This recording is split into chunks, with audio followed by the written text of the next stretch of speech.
Պարոն Գալչյան, շուրջ 5 ամիս է անցել այն պաշտոնական հայտարարությունից, որ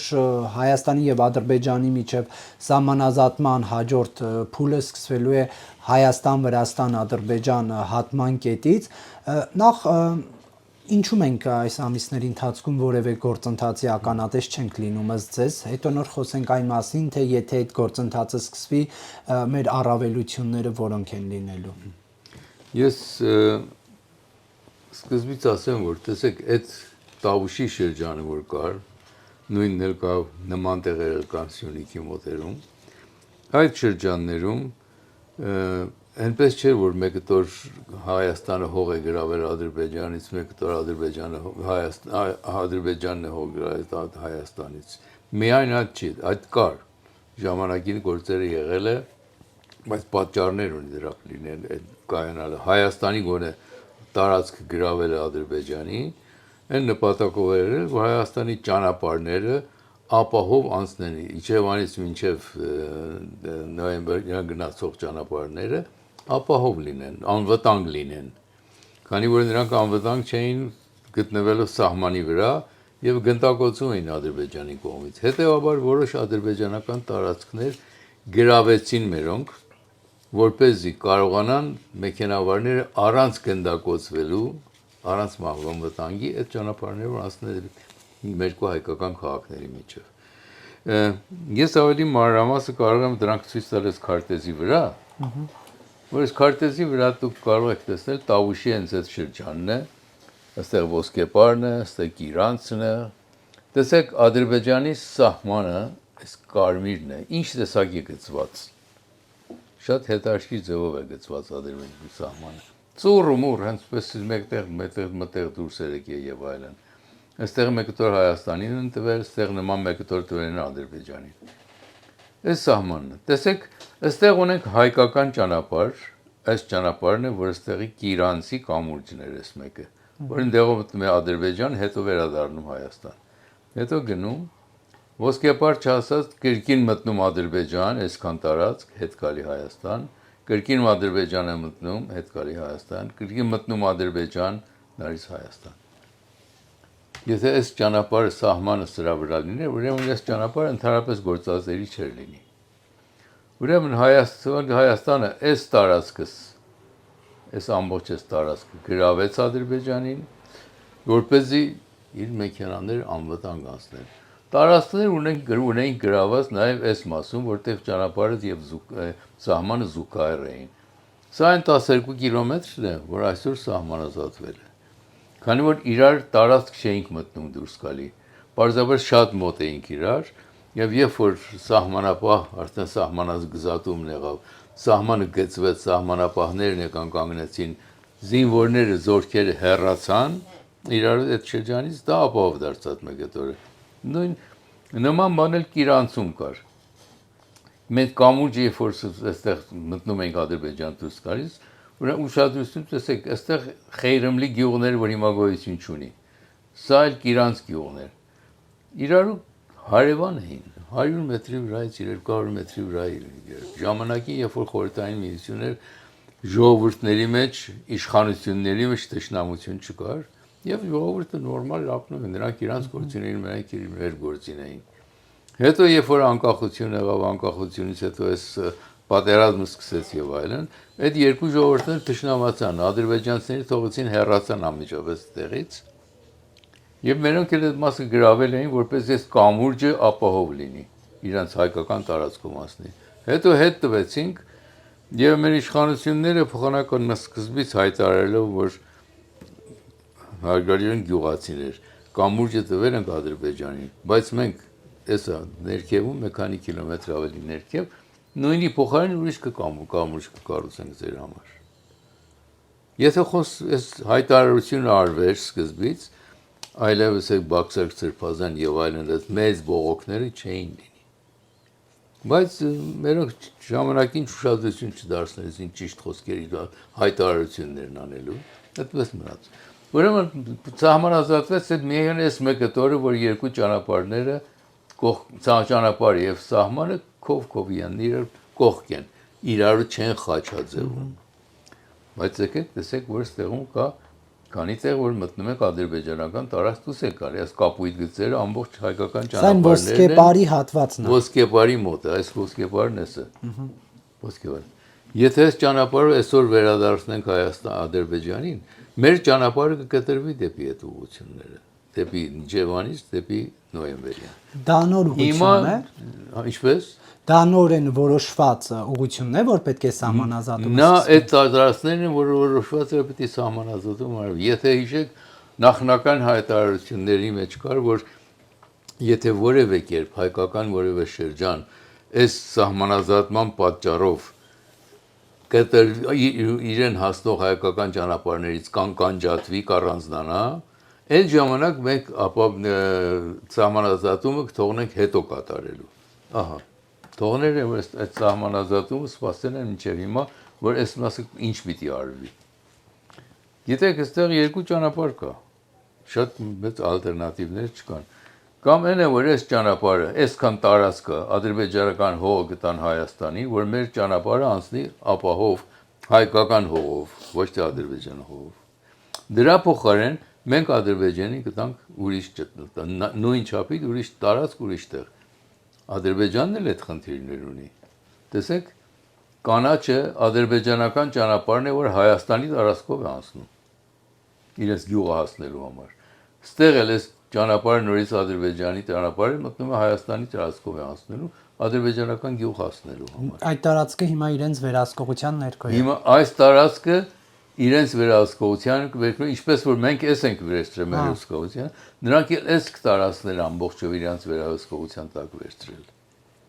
Հիմա խնդիրը դեպս լուծումը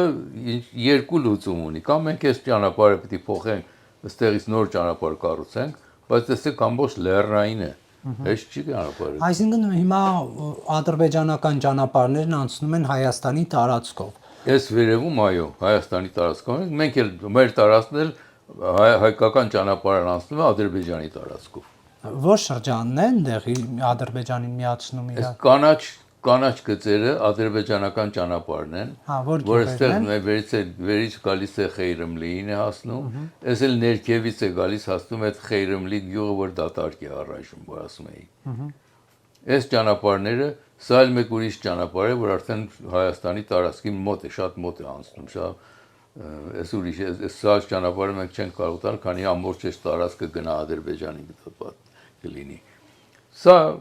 ուրեմն հնարավորություն, միակ հնարավորությունը մնալ է այս կտորը հողը մենք վերցնենք, այս կտորը հողը տանք Ադրբեջանին։ Ես վստահ եմ, որ բանակցությունների մեջ այս արդյոք խոսվում է, պարզապես քանի որ Ադրբեջանը որևէ ցանկություն չունի լուծում տալու եւ արդյունքի հասնելու,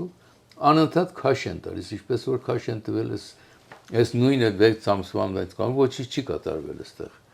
Եթե էլ կատարվել է, փակ դռների հետևել է, արդյունք չի տվել։ Հիմա մենք պետք է սպասենք մինչև որ այս կտորը, այս մասը եւ այս կտորը չփոխանակվեն իրար հետ եւ համաձայնության չգանք, մենք ոչ մեկ ուրիշ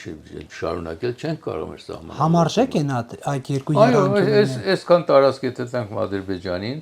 Ադրբեջանից վերցնենք եւ այսքան տարածք տանք Ադրբեջանին, համարժեք կլինեն համարյա։ Ինչպես որ անկլավներն են Հայաստանի, Ադրբեջանի համարյա համարժեք են։ Արցախաշենը մեծ չէ մի քիչ։ Ինչը։ Արցախաշենը մենք 3 անկլավ ունենք ադրբեջանական։ 3-ի գումարը 45 քառակուսի կիլոմետր է մոտավորապես։ Արցախաշենը 44 քառակուսի կիլոմետր մեկը։ Համարյա նույնն են։ Այդ խնդիր չի կարող լինի։ Բայց այս խնդիրը այստեղ է կանգնած այստեղ առաջ չի գնում, քանի որ Ադրբեջանի ցանկություն չունեն այդ։ Իրենց այս գյուղերը որ այստեղ կային, որ իրենց ճանապարհն է, հիմա դատարկ են, անբնակ են։ Իրենց համար կարևոր չի լինի այդ ճանապարհը։ Եվ քանի որ նրանք չեն ուզում Հայաստանի հետ խաղաղության այս մի արդյունքի հասնեն, ճանապարհը սահմանազատումը վավերացնեն, դրա համար էլ այս գործն են անում։ Քաշ են տարի, այնտեղ խոսակցություն քաշ են տարի, մինչև որ տեսնենք ինչ կլինի։ Պատրվակ գտնեն իրանք ուժ գործադրելու մեր դեմ։ Իսկ այս ադրբեջանական երկու ճանապարհների մեջտեղի տարածքում ինչ է հիմա տարածքը։ Այս մեջտեղի տարածքը Փայտասարն է, որ մարզրունք է, որտեղից կարելի է հսկում են այսօր ադրբեջանցիները հսկում են Բերքաբերը։ Այս տարածքից յուրայից։ Եվ Բերքաբերի գյուղացիները հանգիստ չեն կարողանում իրենց հաշտերը դաշտերից արտերից օգտվել։ Սա այս մեկն է։ Հետո գալիս ենք, եթե այս լուծելուց, միայն այս պիտի լուծելուց հետո շարունակենք սահմանազատումը։ Քանի որ եթե այս կիսատ թողեցինք, այսինքն նրան հաջորդող սահմանազատումը ինչքան լանես, մեկտեղ եթե կիսատ է մնացել, ուրեմն սահման չունես, որոշված սահման չունես վերջնական։ Անպայման սա պիտի ուժ գործադրել, ճնշում գործադրել Ադրբեջանի վրա, որ անպայման սա պիտի սահմանազատում կատարվի այստեղ, վերջադրել սա։ Այստեղ ադրբեջանցիները բավական կորցնելիք ունեն։ Շուրջ 90 քառակուսի կիլոմետր հայկական տարածքներ են գրավել, դաշտեր, այգիներ եւ այլն, որ այս տարբեր մասերում, այս Տավուշում աստիճանաբար վերցրել են, գործածել են եւ այլն։ Նրանք բոլորը պիտի վերադարձնեն մեզ։ Նրանց մասին մանրակրկիտ չի խոսվում, բայց զինվորական քարտեզների մեջ դրանք երևում են։ Դրանք այդ 29000 մեջ են մտնում, հա։ Դրանք մեր տարածքներն են։ 29748, որ ասում են, դրա մեջ են մտնում այդ տարածքները, որը մերն։ Դրա մեջ են մտնում նաև էլ 240 քառակուսի կիլոմետր բարձրունքները մոտավորապես։ Դրանք էլ են մեր տարածքների մեջ մտնում։ Այս մեր տարածքների մեջ չի, բայց սա մեծ տարածքի մեջ է, որը սա Ադրբեջանի ձեռքն է։ Գնեք մի բան հստակեցնեմ, այս ինչ հիմա դուք ցույց եք տալիս, սա այն կետն է ներառում, որ պաշտոնապես կառավարությունը հայտարարել է, որ Հայաստան, Վրաստան, Ադրբեջան, Վրաստան, սրա վերևս քարտեզի ճիշտ վերևն է, մեր 12 կիլոմետր կատարված սահմանազատումն էլ այս մեկը տորն է, ստեղն է։ Այսինքն ձեզ հիմա քանի որ գործընթաց չկա, պատճառներից մեկը կարող է լինել այն, որ տարածքների փոխանակման սցենար հավանական կարող է լինել եւ Ադրբեջանը զրկվել ինչ-որ տարածքներից, դա կարող է պատճառ լինել։ Ադրբեջանի մենք փոխանակելու ենք, մենք հատարածք ենք վերցնելու, տարածք տանք իրենց։ Չենք ուզում իրանցից միայն տարածք վերցնել։ Բայց դա որոշ պիտի այդ հանձնախումբը, այդ եզրակացությունը կայացնի, մենք համաձայն ենք, որ առաջարկում ենք այսպես լինի, հետո դա պիտի, քանի որ տարածքի փոխանակում է, պիտի գնա ազգային ժողով երևի ընդեղում վերացվի վերջնականորեն։ Բայց դա սահմանադրաբանով չի լինելու հանրաքվեով այդ տարածքների փոխանակում։ Փոխանակում է, փոքր տարածքներ են, փոխանակում է, դժվար եմ տեսնում հանրաքվեի խնդիր հասցնի, որտեղ հանրաքվեի մասնակցող ժողովուրդ չգիտի այդ մանրուքները ինչ են, ինչ չեն։ Ես կարծում եմ ազգային ժողովը իրավասու կլինի 5 քառակուսի կիլոմետր Ադրբեջանից վերցնել, փոխանակը 5 քառակուսի կիլոմետր ուրիշ տեղ Ադրբեջանին տա։ Դա պիտի հենց հանձնախումբը նախնական առաջարկությունն ունենա, ընդունի երկու կողմանի, երկու հանձնախումբերը Ադրբեջանի, Հայաստանի, հետո նոր գնա մնացած process-ը ինչ պիտի կատարվի, ինչպես պիտի կատարվի։ Դերևս միայն ազգային ժողով կամ նույնիսկ հանրաքվե, դա արդեն ապագայի խնդիրն է, բայց գոնե առաջի քայլը պիտի վերցվի։ Դա չի վերցվում։ Հետո խոսում ենք երկար Սյունիքի մասին։ Գորիսից դեպի Կապան գնացող ճանապարհն է կարմիրը։ Սա Որոտանի ոլորաններն բարձրանում է, Որոտան կեսն է։ Իսկ Կապույտը Ադրբեջանի սահմանն է։ Շուրնուխի մոտ, ուրեմն Շուրնուխի ոչ ներողություն, Գորիսից դեպի հարավ գտնվող ճանապարհը, եթե հիշում եք 3 տարի առաջ ադրբեջանցի սահմանապահները փակեցին Ադրբեջան գնացող ճանապարհը։ Ասարով դիրենց արական, ճիշտ է ասում, 20 կիլոմետր Հայաստանի ճանապարհը, այստեղ Գորիսից իջնում մտնում է Ադրբեջան, հետ գալիս, հետո ոլորաններից հետո նորից մտնում Ադրբեջան, տեսեք, այս կարմիրով նշածները ճանապարհն են, Կապույտովը սահմանն է, այսինքն մենք սահմանից մենք այն կողմ ենք անցնում, հետ ենք գալի, սա ճանապարհը եւ սահմանը նույն գիծն են։ Այդ ինչպես պիտի որոշվի։ Նույն ճանապարհը այսօրվա սահմանն է մեր։ Մեր մայրուղին Ադրբեջան, Հայաստանի սահմանն է։ Նրա համար ճանապարհը փակված է, այսօր չի գործածվում։ Շուրնուխն էլ գյուղը կեսը Ադրբեջան, 1 քառորդը Ադրբեջանի տարածքում է, մնացորդը Հայաստանի տարածքում։ Ճանապարհը գյուղի միջով անցնող հիմնական ավտոճանապարհը մեջտեղի գիծը Հայաստան-Ադրբեջան սահմանն է։ Իսկ ինչ է կարծում ենք, ինչքան ենք հեռու այն իրավիճակից, որ դա նորմալ որպես ճանապարհ կարանք օգտագործենք, հա, եւ դա համարվի նաեւ սահման, ինչպես օրինակ եվրոպական երկրներով, հա, մի երկրից մտնում ես մեկը, բայց ասենք սահմանի վրա սրճարան է, հյուրանոց է։ Մենք հեռու ենք այդ բանից, ինչքան ենք հեռու կլինենք, այնքան ժամանակ հեռու կլինենք, մինչև որ բարեկամական հարաբերություններ ստեղծվի երկրի ժողովուրդների մեջ, իշխանությունները որոշեն, որ մենք բարեկամական հարաբերություն, նորմալ հարաբերություններ ունենք իրար հետ։ Այս Ադրբեջանի այս քայլերը, որ այդ մեկ կտորի համար դեռ ոչ մի քայլ չի վերցնում, ցույց է տալի, որ Ադրբեջանը ոչ մի ցանկություն չունի նման մի համաձայնության գալու սահմանների վրա։ Իմ տեսակետից նման սահմանները այն ժամանակ կլինի, եթե Ալիևի վարչակազմը իր կարմրծրագիրը փոխի։ Միայն այն ժամանակ կարող ենք մենք նստենք, որ երկու երկիր իրար հետ նստենք, խոսենք սահմանների մասին, սահմանազատման, սահմանագծման մասին։ Առանց նպատակ ունենալու լուծում տալու խնդիրներին, այդտեղ ոչ մետեղ չենք հասնի։ Ինչպես որ այսօր չենք կարողանալու հասնել խաղաղության պայմանագրը Ադրբեջանը չի ստորագրում։ Ինչու չի ստորագրում։ Որովհետև Ալիևը տարիներ է 21 թվականից հետո ասել է այնտեղ որ իմ զինվորս կանգնած է Ադրբեջանը։ Եվ 240 քառակուսի կիլոմետր մեր բարձրուկները որ գրավել է իր զինվորները կանգնած է, նա համարում է Ադրբեջան։ Եթե այսօր հայտարարել է որ մենք Ալմատիի հռչակագրի որոշած սահմաններն ընդունում ենք, այդ ամբողջ տարածքները նա պիտի վերադարձնի մեզ։ Եվ ինչպես կարող է իր ժողովրդի հետ բարձերես դուս ասելով ես ասում եմ այնտեղ այն ժամանակ մերն է հիմա հետ եմ տալի հայերին։ Իր դիրքը Ադրբեջանի տարածքում, իր երկրի տարածքում կխախուտվի։ Քանի որ այլևս ժողովուրդը հասկանա որ սա ամբողջ իր կյանքի ընթացքում ծայրահեղություններ է ներկայացրել իրենց, ոչ իրականություն, հիմա իրականությունը մոտենում ենք տեսնում ենք չէ, այս մասերը Հայաստանինն են, մերը չեն։ Դրա համար էլ Ադիևը չնայած ասել է հայտարարել է որ ընդունել եմ Ալմատի հռչակագիրը, բայց քայլ չի վերցնում այդ ուղղությամբ։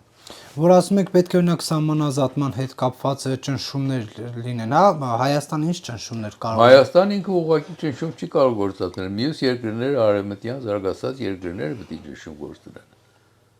Նրանք պետք է ճնշեն Ադրբեջանը, ասել որ իղբա դուք պայմանագիր եք ստորագրել, արեք ինչ որ ստորագրեք։ Ես Ռուսաստան չեմ ասում, որտեղ Ռուսաստանը Ադրբեջանը հավանաբար շարժում է Ռուսաստանի ցանկացած ուղղությունով։ Նրանք իմ տեսակետից նույն քաղաքականությունն են վարում Ռուսաստան եւ Ադրբեջան։ Այնա որ այս գործում պիտի ուրիշները ներկա լինեն։ Ուրիշ ուժեր, որոնք հայտարարություններ արող միջազգային իրավունքներ են պաշտպանում։ Բայց դա գիտենք, որ իրականությունից հեռու է, միջազգային իրավունքը ուժն է պաշտպանում։ Այսօր եթե Պարսկաստանում երկու հոգու կախաղան են բարձրացնում որպես լրտես եւ այլն, արևմտյան ԶԼՄ-ները հսկայական աղմուկ են բարձրացնում։ Իսկ երբ որ Իսրայելը 50,000 հոգի մարդ է կոտորում Գազայում, ոչ ոք դրա մասին չի խոսում։ Երկակի ստանդարտներ անպայման։ Արևմուտքն էլ այդ երկակի ստանդարտներով է զբաղված։ Մենք պետք է ցույց տանք արևմուտքին, որ արևմուտքը ավելի հետաքրքրված լինի իր շահերի համար Հայաստանին օգնելու, իր շահերի համար, քանի որ շահ չունենա, մենք ոչինչ չենք կարող սպասել նրանցից։ Դե օրինակ Թրամփին ոնց համոզեն, երբ որ օրը մի հայտարարություն անում է նույն թեմայի վերաբերյալ։ Թրամփը իմ տեսակետից բոլորովին կարևոր մարդ չի մեր տեսակետի ապարական ծրագրի մեջ դնելու համար, որովհետև ամեն առավոտ մի հայտարարություն է, մյուս օրը հայտարարությունը հերքում է կամ փոխում է իմ ճանում։ Նա կարծում է այսօրվա երկիր ղեկավարելը նման է գնա շուկա, սա կան բանջարեղենի արժեքը սակարկելու համար։ Բայց հիմա ամերիկան գերտերություն է ու ամերիկան գերտերություն է, ես չեմ կարծում ամերիկան երկար ժամանակ գերտերություն մնա։ այս տեսակ իշխանություն ունենալուց հետո այսօր որ եվրոպական կազմակերպությունը, որ եվրոպական դրամագլուխ ունեցող մարդը կցանկանա Ամերիկայում ներդրում անել։ Ով կցանկանա։ Ոչ ոք։ Այլևս վստահությունը կորցվել է Ամերիկայի Միացյալ Նահանգների հանդեպ։ Այս Թրամփը ցույց տվեց, որ իր երկիրը իր նման մարդիկ կարող են կործանել։ Եվ դրանց հետ կկործանվեն նաև օտար կապիտալը։ Բա որ ասում եք երկար ժամանակ ամերիկան գերտերություն չի մնա, ինչ կլինի Ամերիկայի հետ։ Ամերիկայի տերություն, գիտեք, ես պարսիկ գիտնական կար հայտնի գիտնական, որը Կոլումբիայի համալսարանում պատմության դիպարտմենտի մեծն էր, Յարշաթեր անունով պարսիկ էր։ Սրանից 25 տարի առաջ Լոնդոնում դասախոսություն էր տալիս Սասանյանների բանի համար, ուրեմն կայսրության վերաբերյալ, հսկայական ուժ են գիտես Սասանյանները, ամբողջ Միդինարվեր կգրավեցին եւ այլն։ Հետո 700-630 թվականին մի խումբ արաբ ձիերի վրա նստած թուրեր ձեռներից եկան գրավեցին այդ երկիրը։ Ուժի իշխանությունը տապալեցին։ Հարցրեցի, ես անձամբ հարցրեցի Յարաշատից, ինչպես է լինում, որ այսպես հսկայական մենք կայսրություն տապալում են մի խումբ ձիավորներ նստած կան, ինչպես մոնղոլներն ասենք։ Ասեց կայսրություններն մարդկային երակի նման ծնվում են, սկսում են մեծանալ, զարգանալ, հարստանալ, հետո հասնում են շփացած վիճակի, շփանում են։ Երբ որ շփանան, այլևս կորցնում են իրենց ուժը։ Սասանյանները 700 թվականին արդեն այնքան էին շփացել իրենց հարստությունով, իրենց ուժով, որ չէին անդրադառնում, որ ինչ է կատարվում իրենց շուրջը եւ այդ եղավ։ Նրա ասելով 21-րդ դարը Ամերիկային է հերթը գալիս դրա։ Ամերիկան արդեն շփանալու մեջ է, կարծում եմ ինքն ամեն ինչ կարող անել աշխարհում եւ իրապես էլ այդպես էր։ Հիմա ինչքան կտևի դա, ես չգիտեմ։ Վերադառնալով մեր խնդիրներին, Պաշտպանության նախկին նախարար Սեյրան Օհանյանը ասում է, որ Տավուշից սահմանազատումը սկսել դա նշանակում է ոչ հայանպաստ գործընթացի մեկնարկ տալ։ Դա այդպես է։ Պարոն Սեյրան Օհանյանի ասածների հիմա մեկ կոպեկ արժեք չունի, այն մոր տարի էս մարտի, երբ որ ինքը Պաշտպանության նախարար էր, միա իր տուններ, տնակներ, դղյակներ սարքելով էր զբաղված, ու այլևս ոչինչով։ Եվ Սեյրան Օհանյանը ինչի նպատակը, ինչ պատճառաբանություն է այդ ասում, ոչ մի պատճառաբանություն չի վերում։ Մենք մեր հզոր դիրքերն ենք կորցրել։ Մենք հզոր դիրքերը կորցրել ենք, որովհետև այդ գրամասը մենք էլ Ադրբեջանի տարածք էինք վերցրել։ Եթե մենք այդ տարածքները հետ չէինք տալու, մենք Ադրբեջանն էլ մեր նման միջազգային մարդկային իրավունքների դատարան կարող է դնել, Հայաստանը մեր գյուղացիներին իրաց տներից վռնդել է եւ գրավել տարածքները։ Որը հիմա Ադրբեջանը այդ պատճառաբանությունով չի կարող դիմել միջազգային դատարան հայերին դատապարտելու մարդկային իրավունքները խախտելու Ադրբեջանի կողացում։ Իսկ դուք լսեցիք Ռոբերտ Քոչարյանի ուշագրավ հայտարարությունն այն մասին, որ պատերազմը հրահարեցին հայերը, հայերի կողմից եղավ, Հայաստանի իշխանությունն արեց, ինչ ասել է հայերը սկսեց։ Ես քաղաքական անալիզ չեմ, պարոն Քոչարյանը մեր երկիրը նվերել է Ռուսաստանին։ Նրանց ինչ ենք, ես ոչինչ չեմ սպասում դրա ասածների իրականության որևէ առնչություն ունենան։ Մեր երկաթուղին, մեր ալյումինիումը, մեր չգիտեմ ամեն ինչը, սահմանները, բաները հանձնվել է Ռուսաստանի հսկողության տակ է գնացել։ Ինչի արդյոք, որովհետև Հայաստանին իբր թե Խորհրդային Միությանը պարտքեր Հայաստանի այսքան միլիոն դոլար, 100 միլիոն դոլար։ 100 միլիարդավոր դրամների ապահովանք են հանձնել այնտեղ եւ մենք ոչինչ չենք ստացել դրա փոխարեն։ Ռուսաստանից ստացել ենք Ադրբեջանին օգնելու։ Պարոն Գալչյան, դուք ուսումնասիրել եք այս Իրանցում տեղի ունեցած սահմանազատման, սահմանափակման գործընթացը։ Արդյոք մենք այդ գործընթացի արդյունքում հետևանքով ունենք մի իրավիճակ, որ կարող ենք վստահորեն պնդել, որ դա անվտանգության, ինքնիշխանության խորհրդանիշ է, ինչպես Նիկոլ Փաշինյանն է ասում։ Այդ 12 կիլոմետրի վրա արել ենք, այո, այնտեղ որովհետև սահմանապահներ կան, սահմանապահներն էլ ռազմական բաներ չունեն, պատրաստակամություն չունեն, հեռու են իրարից, եւ դա տեսնում ենք, որ ապահով է, ինչպես որ Կիրանցը հիմա չնայած պատել քաշեր են, որ չերևա էլ ինչ է կատարվում։ Ճակ է տվել արդեն այդ պատը։ Բայց այդ համեմատաբար ավելի ապահով է, քան նախկինում էր։ Ամբողջ սահմանը, եթե մենք սահմանափակենք, նույնպես Հայաստանը կլինի ավելի ապահով, քան նախկինում էր։ Բայց ձեզ ասեմ, երկրի անվտանգությունը նույնիսկ խաղաղության պայմանագիրը չի գարանտի անողը։ Երկրի անվտանգությունը այն ժամանակ կարելի է վստահ լինել, որ անվտանգ է երկինքը, եթե դիմացինի հետ հավասար ռազմական ուժ ունենաս։ Թե չէ Ադրբեջանը կարող է այսօր պայմանագիր կնքել խաղաղության ու վաղը հարձակվի Հայաստանի վրա։ Ով ինչ պիտի խոսի այդտեղ, ով ինչ պիտի բացի։ Մենք պիտի կարողանանք պաշտպանվել։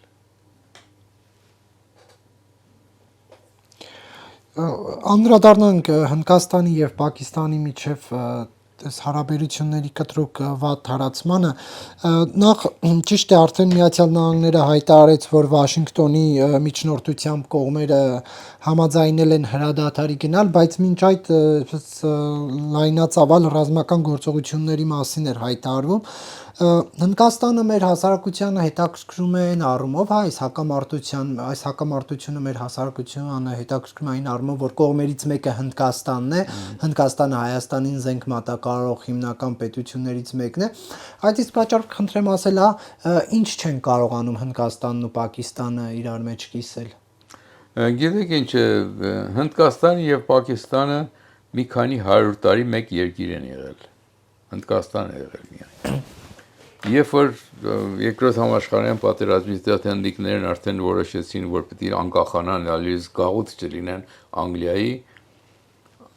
անգլիացի դիվանագետները տեսան մի հսկայական տարածք է լինում այդտեղ, Ասիայի մի կարևոր տարածք է լինում է անկախ մի երկիր։ Ուրեմն այդպես մի անկախ երկիրը շատ վտանգավոր է իրենց համար։ Ուրեմն այդ երկիրը չպիտի թողնեն մի երկիր լինի։ Այդ ժամանակ էր Մոհամմադ Ալի Չինջանային Լոնդոնում ուսանում էր եւ սրան հրահրեցին, որ իսլամական ինքնությունը ավելի կոպիտացնի, ավելի իսլամական ուժը մեծացնի Հնդկաստանի մեջ, որպեսզի երկիրը իսլամի եւ հինդուների մեջ բաժանվի, փոքրանա, որ հսկել ավելի հեշտ լինի։ Եվ այդ գործը հաջողեցին, երբ որ Հնդկաստանը 1947-ին անկախություն ձեռք բերեց, անկախություն ձեռք բերեցին երկու երկիր, Պակիստանը եւ Հնդկաստանը, որտեղ Հնդկաստանի որոշ մասը, մեծ մասը արևմտյան մասը Պակիստանը, մեկը տորեր արևելքում կար, որ այսօր Բանգլադեշ է, նա էր արևելյան Պակիստանն էր։ Մուսուլմաններին առանձնացրեցին հինդուներից, մոտ 20 միլիոն մարդ տեղահանվեց, 20 միլիոն, որոնց մեջից մոտ 1 միլիոնը ճանապարհին զոհվեց, որևէ բաներով, ինչ-որ պատճառներով, եւ այս մեկ երկիրը դարձավ երկու ավելի փոքր երկիր, ավելի հեշտ հսկելի, ավելի հեշտ կառավարելի։ Եվ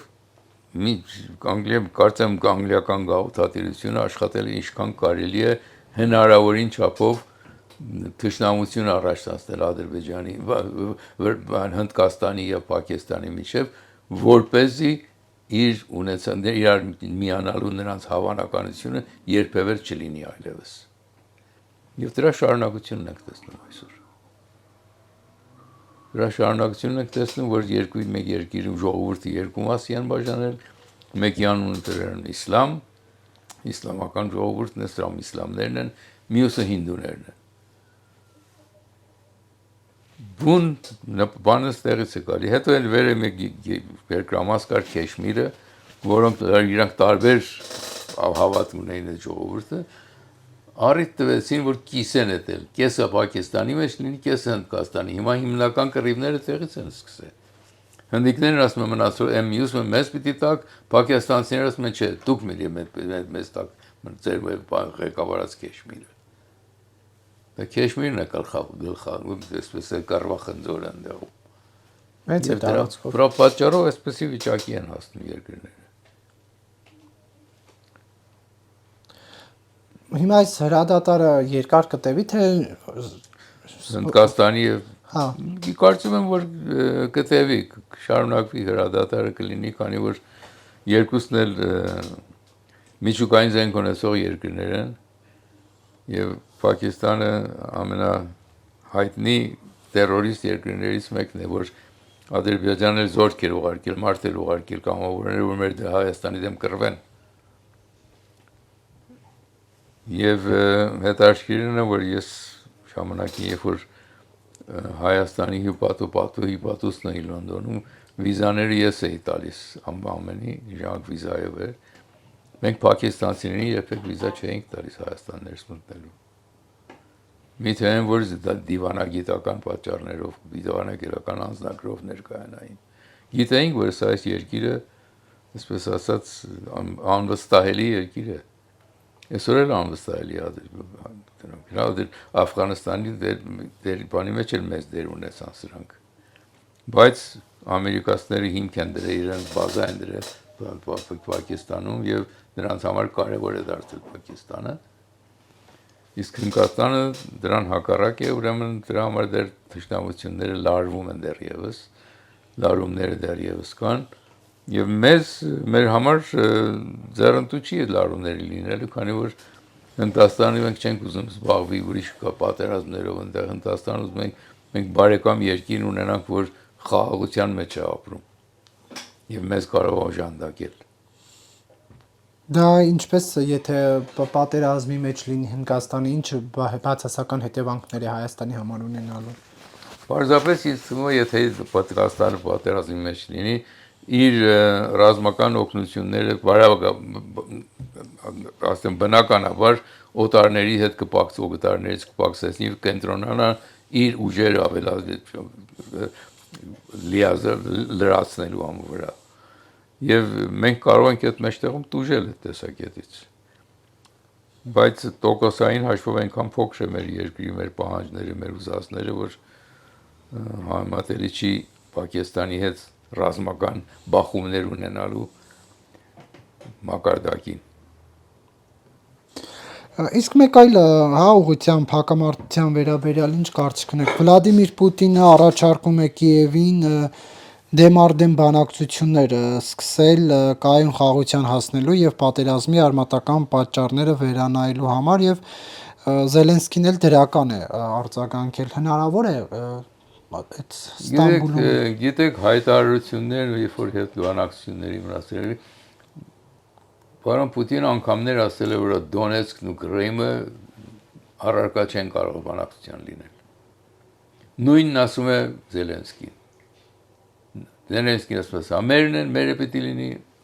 Պուտինն ասում է, մերն են, մերը պիտի լինի։ Այդ ինչ բանակցություններ պիտի լինեն դրա շուրջ։ Այս հիմքի վրա, հիմնակարերի վրա, ինչպես կարելի է բանակցել։ Բանակցելը նշանակում է զիջել։ Զիջումների գնալ դիմացինը որ մեր տեսակի զիջումի, դու մեր տեսակի զիջումի, որ հանդիպենք մետեղ իրար համաձայնեցնենք մեր որոշումները։ Բայց երկուսը ճիշտ հակառակ ծայրամասից են սկսում, ծայրահեղությունից են սկսում։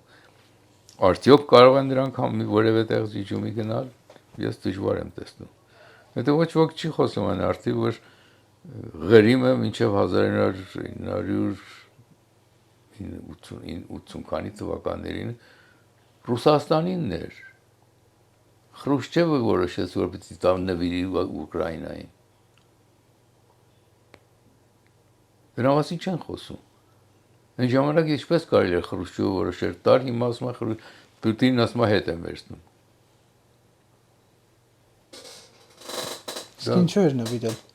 Նվիրել է, որովհետև մտածում էր Ուկրաինա, ինքը ուկրաինացի էր, ուզում էր ուկրաինացին ավելի բարենպաստ տարածքներ ունենա։ Իսկ Թուրքիան նստած այնտեղ սպասում որ Ուկրաինային նվիրել, որպեսզի իր ցանկացած Ղրիմում իր ազդեցությունը ավելացնի։ Քանի որ դարեր շարունակ իր հսկողության տակ է եղել Ղրիմը եւ ցանկանում շատ մեծ ցանկություն ունի նորից վերադառնալու իր վերահսկողության տակ։ Այսինքն ինչ է կարծում ես հակամարտությունը տարածքների կորուստով է լուծվելու։ Ուկրաինային Հա, եւ Ռուս-Ուկրաին։ այո, եթե Ուկրաինան չի համաձայնում տարածքը կորցնել, ուրեմն համաձայնություն չենք կա։ Կարելի մի մոռացեք, Ռուսաստանը միջուկային ուժ ունեցող երկիր է։ Եվ միջուկային ուժ ունեցող ընդհանրապես շատ դժվար է պարտվում։ Իսկ Ուկրաինային միջուկային զենք չունի։ Բայց գնացել էին եվրոպական երկրների ղեկավարները նախորդ օրը Կիև, Գերմանիան Դե խոսել։ պետք է երևի համոզեն ինչ-որ համաձայնության կար Զելենսկին։ Զելենսկին էլ մեծ մեղք ունի պատերազմը սկսելու մեջ, որովհետև հայտարարեց, որ մենք միանում ենք ՆԱՏՕ-ին։ Պուտինի քթի տակ հայտարարեց, որ մենք միանում ենք ՆԱՏՕ-ին։ Դե բայց անկախ պետությունը ինչ պետք է կաշկան։ Ֆինլանդիան Դե էլ որովհետև ժամանակին համաձայնություն կա, որ ՆԱՏՕ-ն չի մոտենալու Խորհրդային Միության սահմաններին։ Բանավոր համաձայնություն կար դրանց մեջ։ Արևելյան բլոկի արևմտյան բլոկի մեջ, բայց դա չհարգվեց, քանի որ գրավոր ոչինչ չկար, պայմանագիր չկար։ Ֆինլանդիան էլ միացավ ՆԱՏՕ-ին։ Ֆինլանդիան էլ միացավ, Շվեդիան էլ միացավ։ Հարցակում չկա Ֆինլանդիայի։ Դա Ֆինլանդիայի հետ տարբեր խնդիրներ են, որովհետև այնտեղ արդեն առանձին մի երկիր է, սա ամբողջ Եվրոպայի կապն է։ Եվրոպայի միջին արևելքի, հարավի, Ուկրաինա տարբեր խնդիր է։ Եվ եթե Ռուսաստանը հաղթող է դուրս գալիս, չնայած այդքան այդ պատերազմի կորուստների եւ ամեն դեպքում տարածքային առավելությամբ հաղթող է դուրս գալիս այս պատերազմը, հետո ինչպիսի դիրքավորում կունենա հատկապես մեր տարածաշրջանում։ Ես չեմ կարող ասել այդ բանը, ինչպես ես դիվանագետ չեմ, որ դիվանագիտական վերլուծումներ անեմ այդ արդիվ, բայց ինձ թվում է կարելի է մի ճանապարհ գտնել, որ մեր անվտանգությունը ապահովվի։ Դա դիվանագիտական խնդիր է, դիվանագետները պիտի այդ ուղղությամբ աշխատանք տանեն։ Ռուսաստանից պաշտպանեն, հա մեզ։ Այո, Ռուսաստանը այլևս այն նկարտումները չունենա, որ մեզ դարձնի Բելարուս։